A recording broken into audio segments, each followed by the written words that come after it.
Afternoon, colleague. Progress. Hi, everyone. Have you already started? No. Great. Sorry, I lost the link to the breakout group and I couldn't find it. So Wendy has kindly sent it to me. It was great to see the diversity of discussions and organizations and projects in the session, in the plenary session this morning. So I'm really looking forward to giving the floor to our colleagues from Movetia and Irlal to go a little bit in more depth into what the opportunities are, what the work of the organizations is, and crucially from our Welsh partners, if there are any questions or anything that you can think you'd like to explore further, please feel free to raise your hands or ask the questions directly. I think this is an opportunity to meet each other and get to know each other a bit better. We were talking about the virtues of virtual engagement versus face-to-face. There's nothing that replaces the face-to-face interaction, I'm afraid, but we'll need to make the most of this virtual space. And to me, stakeholder engagement is about planting seeds, as it were. You drop ideas, you engage in conversation, and from then onwards, some will bear fruits in the end. Some projects may be born out of this starting conversation. So that's the idea for today. I think we have half an hour. Jaume from La Taula has had to leave for a meeting with the Catalan ambassador to Portugal, so he's not here. But luckily, we have Noelia, we have Yvonne. So let's start by, first of all, if anyone has a question, please raise your hands and ask it straight away. In the absence of any questions, I will start with one, and it's a question both for Noelia and for Yvonne. And the question is whether you can outline what are the main priorities for your program or for your sector in terms of adult learning engagement. Is it about making your sectors more international? Is it about reaching out to organizations who don't have experience of international work? Those are the aims of Taith. That's why I'm bringing these to the fore. Or is it about other things? Is it about reskilling or upskilling? It was mentioned during the plenary session before. Is it about integration? What is it about? Maybe there's loads of priorities, but maybe by identifying those, we can start a conversation with the Welsh institutions in the room. So Noelia and Yvonne, over to you with that initial question. It's a very simple but complicated question, I have to say. Thank you, Walter, for introducing this session like this. I think you've said most of them, actually. But I think our guiding principle is, because of the European pillar of social rights, is solidarity. So what we intend is not to leave anyone behind. So to have an adult learning education system that are inclusive, that can reach as many stakeholders as possible, and that, no one feels that there is nothing for them, so to say. Then apart from that, as an organization that represents regional and local authorities, we believe that public authorities have this sort of responsibility to mobilize the local and regional, the territorial actors. So this is something that is very interesting for us to learn how this is happening in different territories, who is promoting that process of sitting down together and discussing about what are the challenges for the sector, what are the challenges also for the economic actors in terms of policy initiative and priorities, how we can cater for those or how we can support that.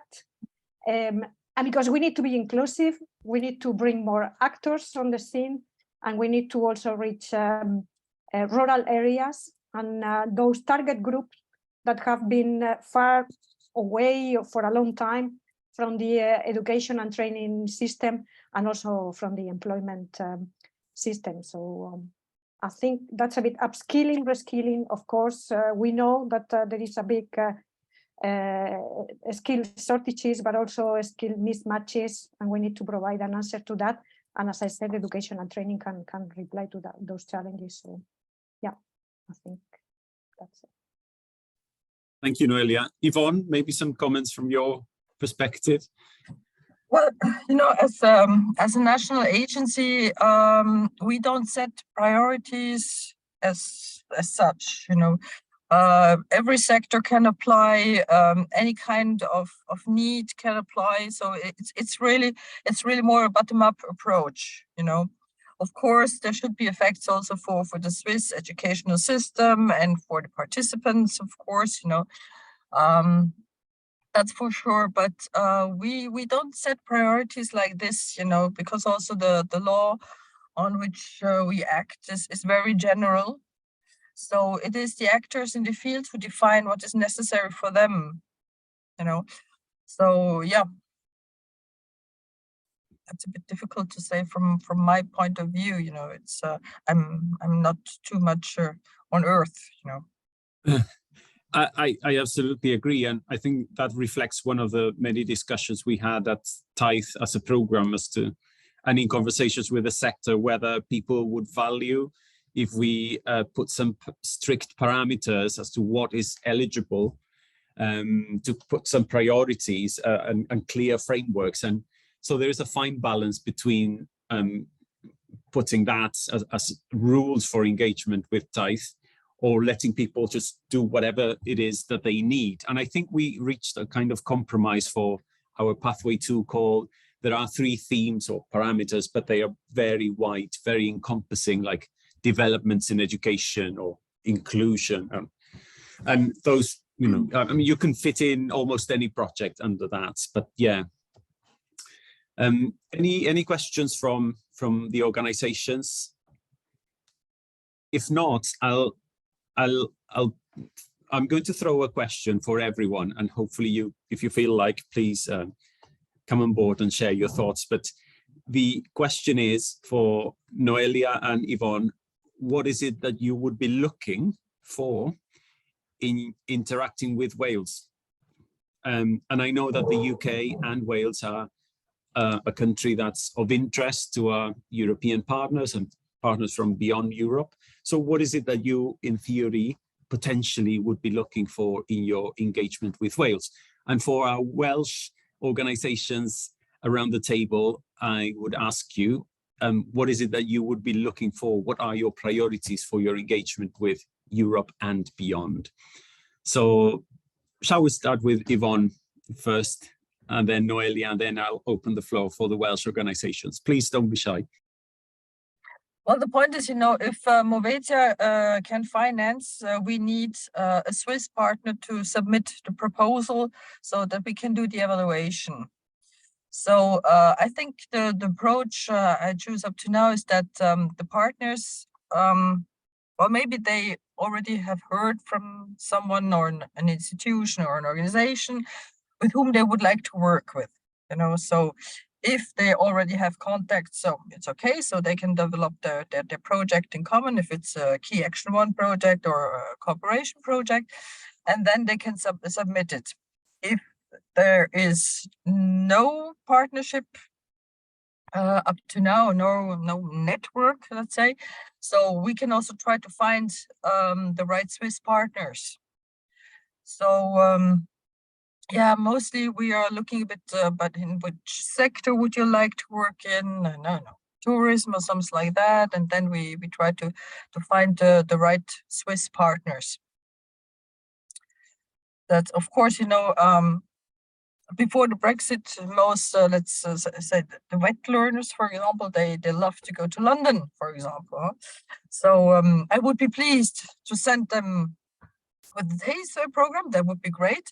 I don't know how far we are with the visas, and as far as I know, we still have the problem for example, for wet learners, that they are conceived as working mobility, but it is not working mobility. So I don't know. Maybe for the adults it's different, and maybe it could be easier.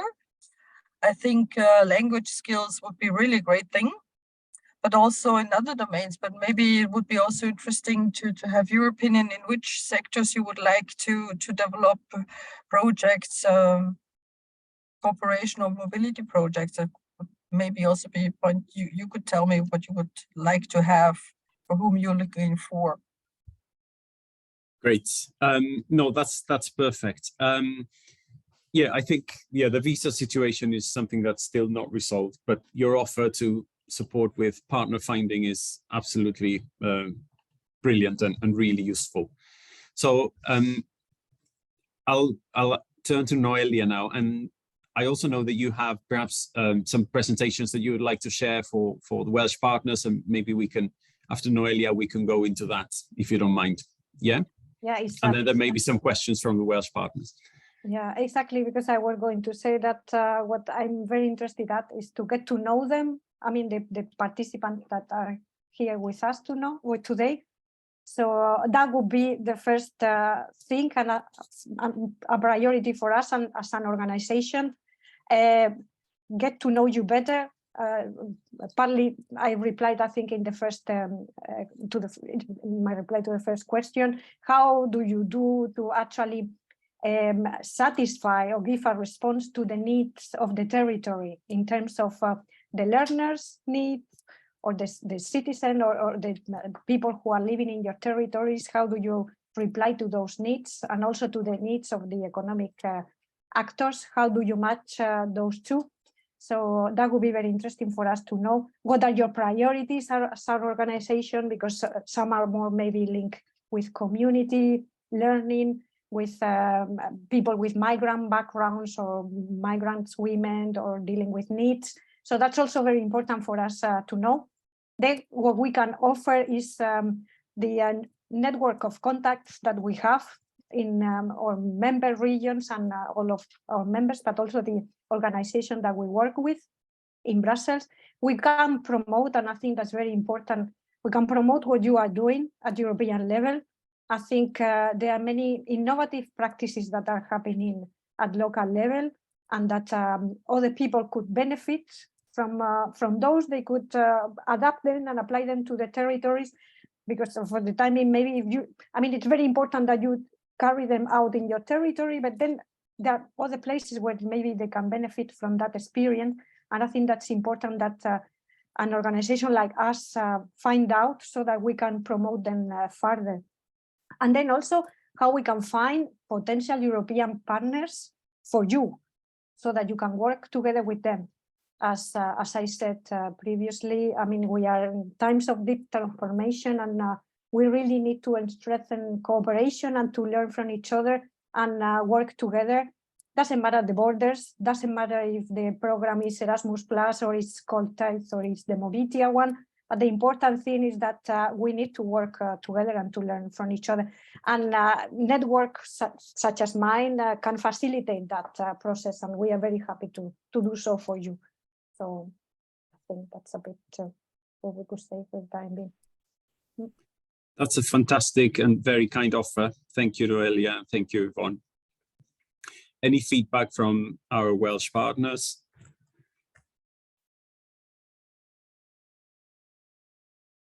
If not, I know that Yvonne has a presentation about Movetia's work that you want to share. Yeah, I try to. And then that will give you time to all the Welsh partners to think of any questions or share any information that you think is relevant. Can you see it? Yes, you can see the slides. Yeah. Like that? Okay. Perfect. Yeah. Perfect. So yeah, quickly. Well, as I said before, you know, so we really try to get to our vision that all young people should, younger or less younger, should take part in a mobility project, either at the European or the international or even the national level. But as I said, this is really far away, and I guess even in Europe, I guess only 5% from the vet learners, for example, they take part in a mobility project. So I don't know if this is still correct, but I think they also have quite a way to do. So as I said, so we are promoting Key Action 1 mobilities on the whole level of education, from school, youth, up to tertiary level, of course. And we also promote cooperation projects, and in the future, cooperation projects will be more important than mobility projects. Up to now, we were really on the mobility, and cooperation projects were a bit, forgotten, which is really a pity, because it's really important. With the cooperation projects, I guess it's for the institutions to really to get more international, and cooperation projects are even better than mobility projects, because you really have to work together. It's on a longer term, and you really get to know each other. So cooperation projects are, for the internationalizations of the institutions and organizations, very important. So we have the state secretary, which is financing our programs, and the Federal Office of Culture, that's for the national exchanges, so the exchanges in Switzerland. So this is quite new. And we are also quite new. Well, we started the 1st of January 2017, which is also due to our form of Brexit. We had the votation, so we have no bilateral contracts. So this is an overview of the programs we finance. So the point is, as I said before, the project must be submitted by a Swiss organization. Of course, there's also always the possibility to participate as a full partner in European projects. I think that the situation got a bit better, because several years ago, when for example, in the cooperation project, Switzerland was mentioned, the national agency didn't want to read the project at all. So I guess the situation improved a bit, but nevertheless. So this is why we have the Swiss solution to Erasmus+. So which means that, for example, if you have a European project, which was accepted, we are financing the Swiss participation to the project, for example. And of course, we also have the national program and the international program, which means that in the international program, it is all financed by Swiss funds from the Secretary of State. And we are financing 60% of the costs of the Swiss partners and other partners. So this is also one of the possibilities which might be quite interesting. For example, if you would like to participate in this. So for the target groups, of course, we always have the learners and the graduates on every level, and the professionals. So well, here's vet professionals, but it's any kind of professional teacher, adult teacher, and so on. So it is in Switzerland, it's still a bit complicated. So for example, these job shadowings or these teaching activities, it is not so known, I must admit. So most of the teachers, they're not aware about this program. And if they are aware, they're maybe not so interested, because, well, they have their local duties, they have to teach and so on. So and the institutions, they're not always willing to give them the day off to do these job shadowings and so on. So there are still some hindering points. Nevertheless, it could also be networking, for example, networking projects and so on. So I guess it would be very interesting, because nevertheless, the teachers, they really have a very important role in the promotion also for mobilities of learners in any kind. So if they are not convinced that it is important to go abroad and to learn other languages and to learn other people and cultures and so on. So the project will not go on for the younger people. So it would be really important that teachers go to do their networking, job shadowings and so on, but it is not easy. And we really have a problem to how do we get, because, you know, the institutions are submitting their proposals. So, you know, it is the institution, the management board who should, you know, slowly get through with the information to the teachers that they can go, you know, inform them, try and change the mindset. So these are procedures we do not influence. So it is a bit difficult for us because this is not our direct group, it's the indirect group. I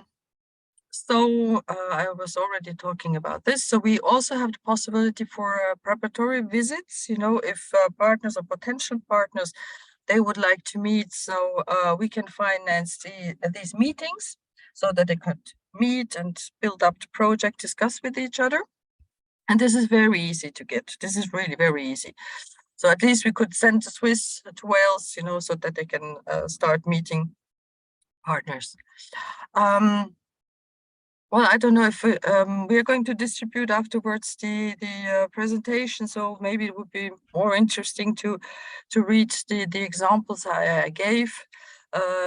Just let's say shortly that these adult teachers, they had no international contacts before, and they built up this managing money project, and yeah, it was the first time that they had an international project, and it was really successful because, well, they linked, they were networking. These networks are still alive, and they still work on projects together. So this is really a sector where they almost have no international contacts, and but if they start, they're really successful, and it was yeah, it was good for every side. It was a win-win. And then afterwards, here you have our team. So whatever, please contact us. We will be really happy to build up this contacts and partnerships.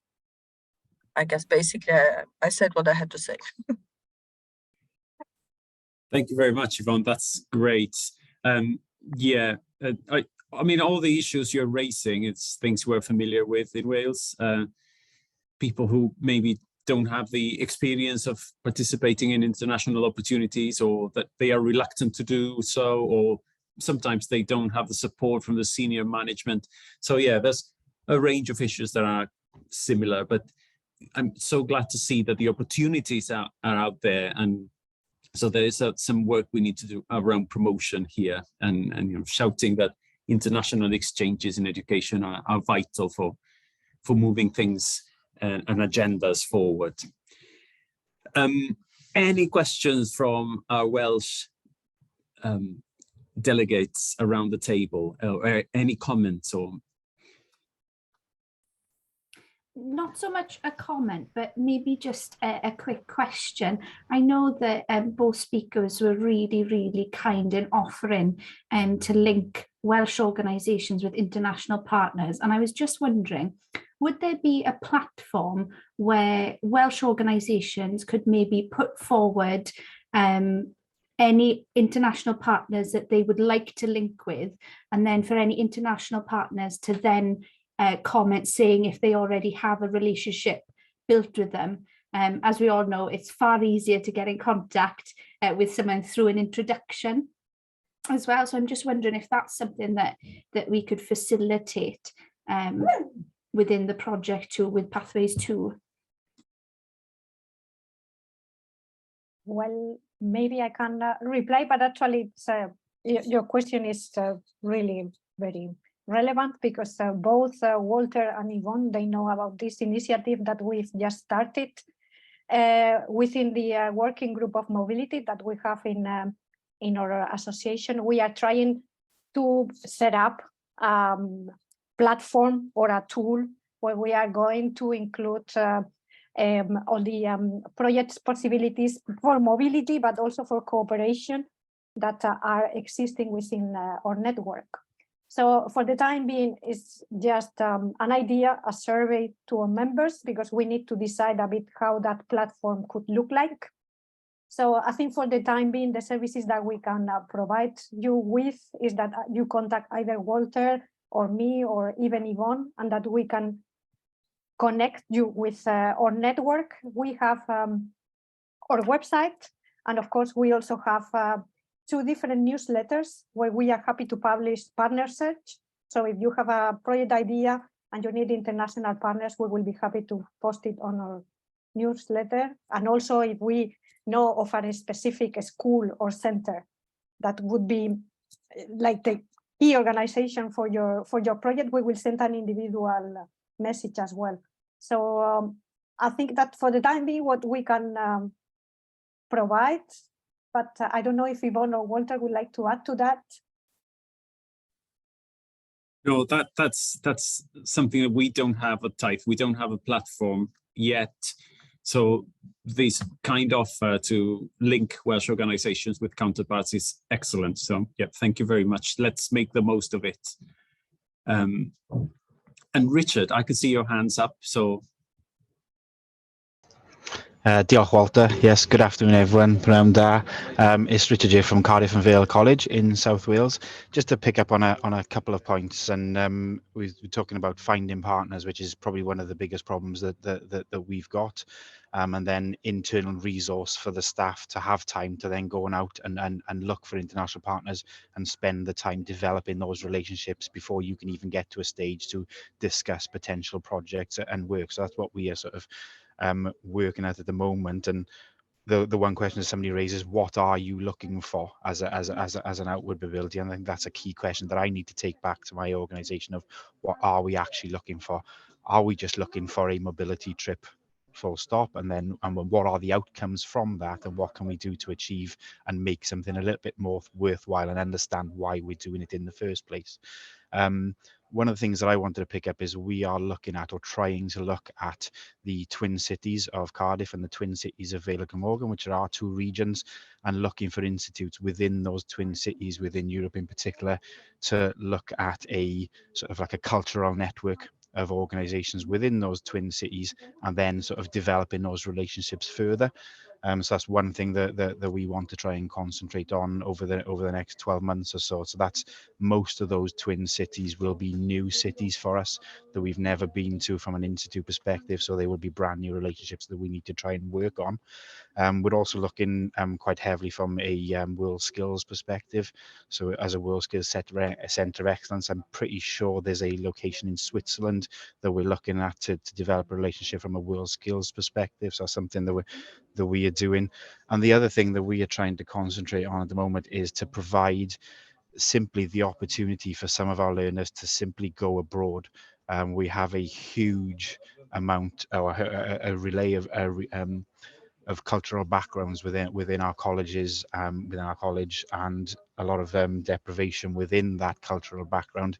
Some of them have either never left the country or even the city that they're currently in, which would be Cardiff, and some of them have come here from other countries over the last decade or so and have never gone anywhere else since. So the first port that we are looking at is just to provide that opportunity to travel abroad and gain the enrichment from that, the international learning, the cultural exchange, and learning from other people within an education environment, and then seeing if that then can then develop our curriculum back home to make sure that that cultural exchange works, and then have the inward and outward mobilities within those institutes almost working every year.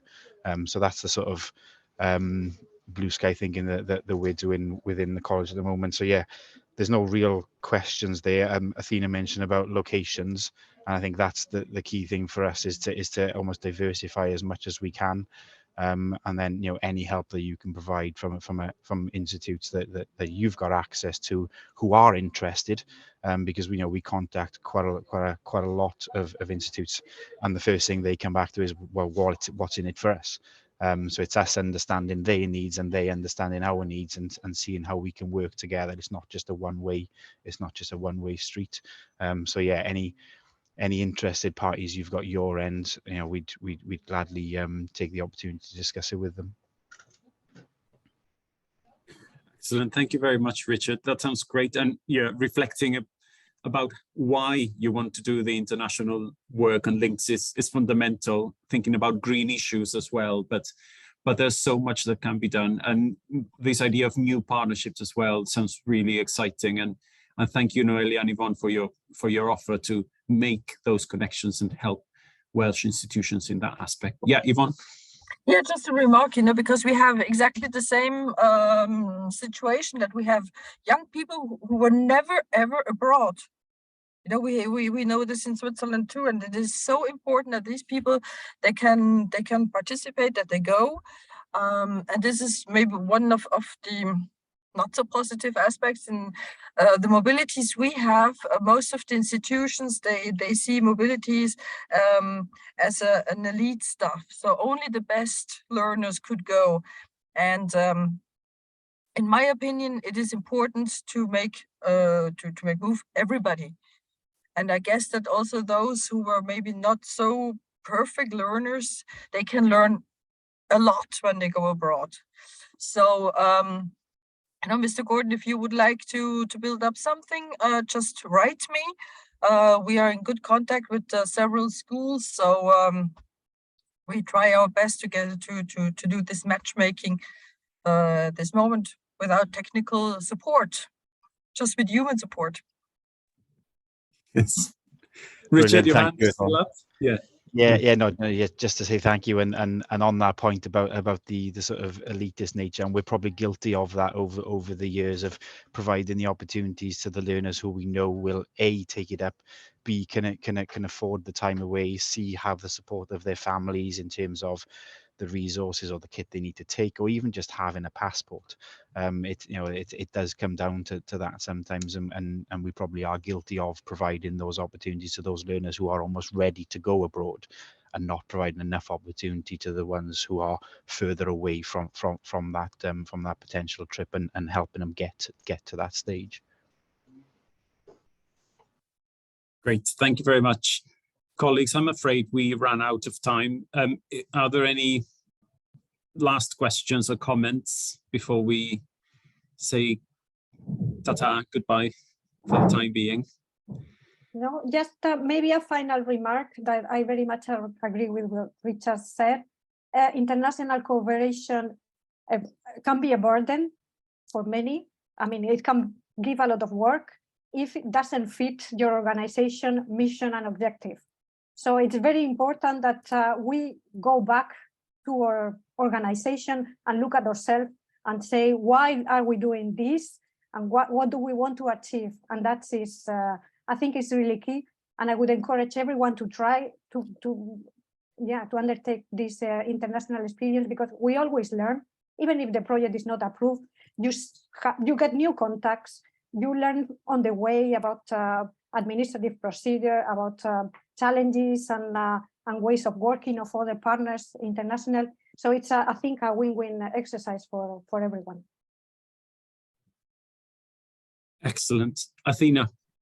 Just on a final note, from the perspective of Chwarae Teg, we just wanted to say that we're really excited about this opportunity, and we're really looking forward to putting in our application for it. International projects is something that we used to do.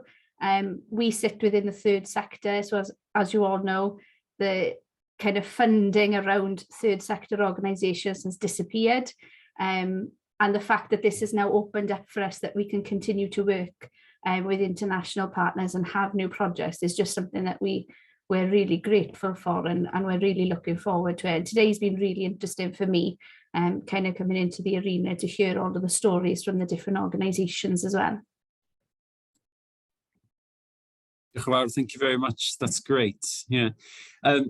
My final words is just a big thank you to the organisers, the Learning and Work Institute, also to Rob Humphreys for chairing so well the session this morning, for all the international delegates who gave up the time to come and share with the Welsh counterparts, and to all the Welsh delegates who are here to learn more about how we can make the most of opportunities like Taith and other international programs. So thank you very much. Diolch yn fawr iawn. Muchísimas gracias. It's been great, very encouraging, and we look forward to continue to collaborate with you. Have a great rest of the day, and I hope to see you soon. Thank you very much. Bye-bye. Gracias, Walter. Bye. Thank you. Bye-bye. Bye. Ciao, ciao. Bye.